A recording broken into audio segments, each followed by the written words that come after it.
Hello നമസ്കാരം, ഞാൻ ബിന്ദുവാണ് കേട്ടോ. ഞാൻ ഇന്ന് വന്നിരിക്കുന്നത് വളരെ ടേസ്റ്റിയായ സോയ ചങ്ക്സ് ഫ്രൈയുടെ റെസിപ്പി ആയിട്ടാണ്. നോൺ വെജ് കഴിക്കാൻ പറ്റാത്ത സമയത്ത് അല്ലെങ്കിൽ നോൺ വെജ് കഴിക്കാൻ ഇഷ്ടമില്ലാത്തവർക്ക് നോൺ വെജിൻ്റെ രുചിയിൽ കഴിക്കാവുന്ന നല്ലൊരു വിഭവമാണിത്. നാളികേരക്കൊത്തൊക്കെ ചേർത്ത് സാധാരണത്തേതിൽ നിന്ന് വ്യത്യസ്തമായ ചില ചേരുവകൾ കൂടി ചേർത്താണ് ഞാൻ ഈ ഫ്രൈ ഉണ്ടാക്കുന്നത്. അതെന്തൊക്കെയാണ് ആ ചേരുവകൾ എന്നറിയാൻ നിങ്ങൾ ഈ വീഡിയോ സ്കിപ്പ് ചെയ്യാതെ കാണണേ. പിന്നെ ഈ വീഡിയോ നിങ്ങൾക്ക് ഇഷ്ടമാവുകയാണെങ്കിൽ ലൈക്ക് ചെയ്യാനും വേണ്ടപ്പെട്ടവർക്ക് ഷെയർ ചെയ്യാനും മറക്കല്ലേ. പിന്നെ എൻ്റെ ചാനൽ സബ്സ്ക്രൈബ് ചെയ്യാതെ കാണുന്ന കൂട്ടുകാരുണ്ടെങ്കിൽ പ്ലീസ് ഒന്ന് സബ്സ്ക്രൈബ് ചെയ്യണം കേട്ടോ. ബെൽ ബട്ടൺ പ്രസ് ചെയ്ത് ഓൾ എന്ന ഓപ്ഷൻ കൊടുക്കാനും മറക്കരുതേ. അപ്പോൾ നമുക്ക് റെസിപ്പിയിലേക്ക് കിടക്കാം. ഇതിനു വേണ്ടി ഞാൻ 100 ഗ്രാം സോയ ചങ്ക്സ് എടുത്തിട്ടുണ്ട്. ഇത് നന്നായിട്ടൊന്ന് കഴുകിയെടുക്കാം. ഇനി ഇതൊന്ന് വേവിച്ചെടുക്കണം. വേവിക്കാൻ വേണ്ടി കുറച്ച് വെള്ളം അടുപ്പത്ത് വെച്ചിട്ടുണ്ട്. വെള്ളം അടുപ്പത്ത് വെച്ചത് ചെറുതായിട്ട് ഇങ്ങനെ തിള വന്ന് തുടങ്ങുകയാണ്. ഈ സമയത്ത് ഇതിലേക്ക് 1/2 ടീസ്പൂൺ കുരുമുളക് പൊടി, 1/2 ടീസ്പൂൺ മഞ്ഞൾപ്പൊടി, 1/2 ടീസ്പൂൺ ഉപ്പ് ഇത്രയും ചേർത്ത് കൊടുത്തിട്ട് ഈ വെള്ളം നന്നായിട്ടൊന്ന് തിളയ്ക്കട്ടെ. വെള്ളം നന്നായിട്ട് തിളച്ച് തുടങ്ങി. ഇതിലേക്ക് കഴുകി വെച്ച സോയ ചങ്ക്സ് ഇട്ട് കൊടുക്കാം. ഇത് നന്നായിട്ടൊന്ന് വേവിച്ചെടുക്കാൻ വേണ്ടിയിട്ടാണ് കേട്ടോ. നന്നായിട്ടൊന്ന് ഇളക്കി കൊടുക്കാം. സോയ ചങ്ക്സ് നന്നായിട്ട് വെന്തു. ഇനി സ്റ്റൗ ഓഫ് ചെയ്യാം. ഇത് വെള്ളത്തിൽ നിന്നും കോരി മാറ്റാം. ഞാനിതൊരു അരിപ്പ പാത്രത്തിലേക്കാണ് മാറ്റിയിടുന്നത് കേട്ടോ. ഇതിൻ്റെ വെള്ളം മുഴുവനും പോട്ടെ. ഇത് ചൂടാറും ചെയ്യട്ടെ. ഇതിന് വേണ്ടിയിട്ട് 2 വലിയ സവാള ചോപ്പ് ചെയ്തെടുത്തിട്ടുണ്ട്. 6 അല്ലി വെളുത്തുള്ളി, 2 പച്ചമുളക്, ചെറിയ കഷ്ണം ഇഞ്ചി ഇതെല്ലാം ചെറുതായി അരിഞ്ഞെടുത്തിട്ടുണ്ട്. 2 ചെറിയ തക്കാളി ചോപ്പ് ചെയ്തെടുത്തിട്ടുണ്ട്. കുറച്ച് നാളികേരം ചെറിയ കഷ്ണങ്ങളാക്കി നുറുക്കിയെടുത്തിട്ടുണ്ട്. ഇതിനു വേണ്ടി ഒരു കടായി അടുപ്പത്ത് വെച്ചിട്ടുണ്ട്. ഇതിലേക്ക് സൺഫ്ലവർ ഓയിൽ ഒഴിച്ചു കൊടുക്കാം. 3 ടേബിൾ സ്പൂൺ സൺഫ്ലവർ ഓയിൽ ഒഴിക്കാം. ഇതിൽ വെളിച്ചെണ്ണ ഒഴിവാക്കുന്നതാണ് നല്ലത്. സൺഫ്ലവർ ഓയിലോ റൈസ് ബ്രാൻ ഓയിലോ അങ്ങനെയുള്ള ഓയിലോ ഒഴിച്ചു കൊടുക്കുന്നതാണ് നല്ലത്. എണ്ണ ചൂടായി തുടങ്ങുമ്പോൾ ഇതിലേക്ക് വെളുത്തുള്ളി, ഇഞ്ചി, പച്ചമുളക് ഇതെല്ലാം ചേർത്ത് നന്നായി വഴറ്റാം. ഇത് ചെറുതായിട്ടൊന്ന് വഴന്ന് തുടങ്ങുമ്പോൾ ഇഞ്ചിയും വെളുത്തുള്ളിയൊക്കെ മൂത്ത മണം വരുമ്പോൾ ഇതിലേക്ക് സവാള ചോപ്പ് ചെയ്തത് ചേർത്ത് കൊടുക്കണം. ഇത് ചെറുതായിട്ട് മൂത്ത് തുടങ്ങി. വെളുത്തുള്ളിയും ഇഞ്ചിയും മൂത്ത മണം വരുന്നുണ്ട്. ഈ സമയത്ത് സവാള ചേർത്തിട്ട് നന്നായി വഴറ്റി കൊടുക്കണം.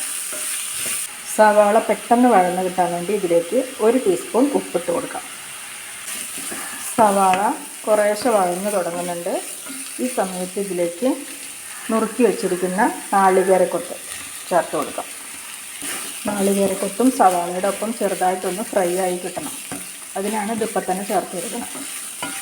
ഇതിലേക്ക് കുറച്ച് കറിവേപ്പില ചേർത്ത് കൊടുക്കണം. സവാളയൊക്കെ നന്നായിട്ട് വഴന്ന് വന്നിട്ടുണ്ട്.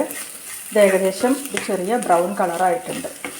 ഈ സമയത്ത് ഇതിലേക്ക് ചോപ്പ് ചെയ്ത് വെച്ച തക്കാളി ചേർത്ത് കൊടുക്കാം. 2 ചെറിയ തക്കാളിയാണ് ഞാൻ ചോപ്പ് ചെയ്ത് കൊടുത്തത്. വലിയ തക്കാളിയാണെങ്കിൽ ഒരെണ്ണം ചോപ്പ് ചെയ്ത് കൊടുത്താൽ മതി കേട്ടോ. ഇത് തക്കാളി ചേർത്തിട്ട് നന്നായിട്ടൊന്ന് വഴറ്റിയെടുക്കാം. ഇത് നന്നായി വഴന്ന് വന്നു. ഈ സമയത്ത് ഇതിലേക്ക് 1/2 ടീസ്പൂൺ കുരുമുളക് പൊടി ഇട്ട് കൊടുക്കാം. 1/2 ടീസ്പൂൺ മഞ്ഞൾപ്പൊടി ഇട്ട് കൊടുക്കാം. ഇത് രണ്ടും ചേർത്തിട്ട് നന്നായിട്ടൊന്ന് വഴറ്റിയെടുക്കാം. മഞ്ഞളിൻ്റെ മഞ്ഞൾക്കുത്തും കുരുമുളകിൻ്റെ കുത്തൊക്കെ ഒന്ന് മാറുന്നത് വരെ ഇത് വഴറ്റിയെടുക്കാം. ഇനി ഇതിലേക്ക് 1/2 ടീസ്പൂൺ മല്ലിപ്പൊടി, 1 ടീസ്പൂൺ നിറച്ച് കാശ്മീരി മുളക് പൊടി, ഇതിലേക്ക് 1/2 ടീസ്പൂൺ ഗരം മസാലപ്പൊടി കൂടി ചേർക്കണം. ഇനി ഇതെല്ലാം ചേർത്ത് നന്നായിട്ട് വഴറ്റിയെടുക്കാം. ഈ പൊടികളുടെയൊക്കെ പച്ചമണം നന്നായിട്ട് മാറണം. സ്റ്റൗ സിമ്മിൽ വെച്ചിട്ട് വേണം പൊടികൾ ചേർക്കാനും വഴറ്റിയെടുക്കാനും.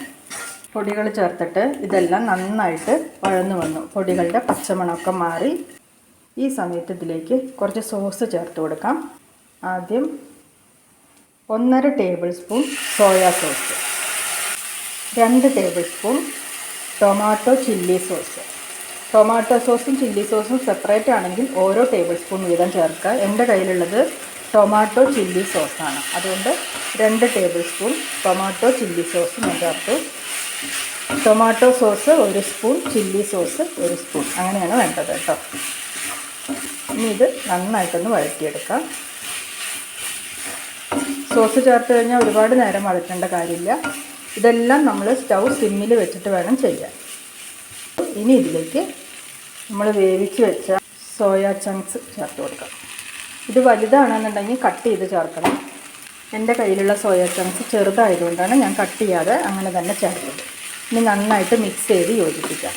ഞാനിതിൽ 1/2 കപ്പ് തിളപ്പിച്ച വെള്ളം ചേർത്ത് കൊടുത്തിട്ട് ഇങ്ങനെ ഇളക്കി ആ വെള്ളം വറ്റിച്ചെടുത്തു കേട്ടോ. കാരണം മസാല നന്നായിട്ട് ഇതിൽ പിടിക്കാൻ വേണ്ടിയിട്ടാണ് അങ്ങനെ ചെയ്തത്. നിങ്ങൾക്ക് താല്പര്യം ഉണ്ടെങ്കിൽ മാത്രം അങ്ങനെ വെള്ളം ഒഴിച്ച് കൊടുത്ത് ഇതുപോലെ ഇങ്ങനെ ഫ്രൈ ചെയ്തെടുക്കാം. അല്ലെങ്കിൽ മസാലയിൽ മാത്രം ഇങ്ങനെ ഇളക്കിയെടുത്താലും മതി. ഞാനിത് ഇളക്കിയെടുക്കാനുള്ള സൗകര്യത്തിന് 1/2 കപ്പ് തിളപ്പിച്ച വെള്ളം ചേർത്തിട്ട് ഇതുപോലെ ഇങ്ങനെ ഇളക്കിയെടുത്തു. അപ്പോൾ ഇത് നന്നായിട്ടിങ്ങനെ മസാലയൊക്കെ ഇതിൽ നന്നായിട്ടിങ്ങനെ പരണ്ടിരിക്കും. ഈ സമയത്ത് ഇതിൻ്റെ ഉപ്പൊക്കെ ഒന്ന് നോക്കാം. ഇതിൻ്റെ ഉപ്പ് നോക്കിയിട്ട് പോരാൻ തോന്നുകയാണെങ്കിൽ ഉപ്പ് കൂടി ചേർത്ത് കൊടുക്കാം. അപ്പോൾ അതാ നല്ല നാളികേരക്കൊത്തൊക്കെ ഇട്ടിട്ട് ഉണ്ടാക്കിയെടുത്ത സോയാ ചങ്ക്സ് ഫ്രൈ റെഡി ആയിട്ടുണ്ട്. നല്ല ബീഫ് ഫ്രൈഡ് പോലെ തന്നെ കാണാനും രുചിയിലും ഒക്കെ ബീഫ് ഫ്രൈനെ വെല്ലുന്ന സോയാ ചങ്ക്സ് ഫ്രൈ ആണിത്. അപ്പോൾ ഇതുപോലെ എല്ലാവരും ഒന്ന് ഉണ്ടാക്കി നോക്കൂ കേട്ടോ. അപ്പോൾ ഈ വീഡിയോ നിങ്ങൾക്ക് ഇഷ്ടമായി എന്ന് വിചാരിക്കുന്നു. അടുത്ത വീഡിയോയിൽ കാണുന്നത് വരെ എല്ലാവർക്കും നന്ദി, നമസ്കാരം.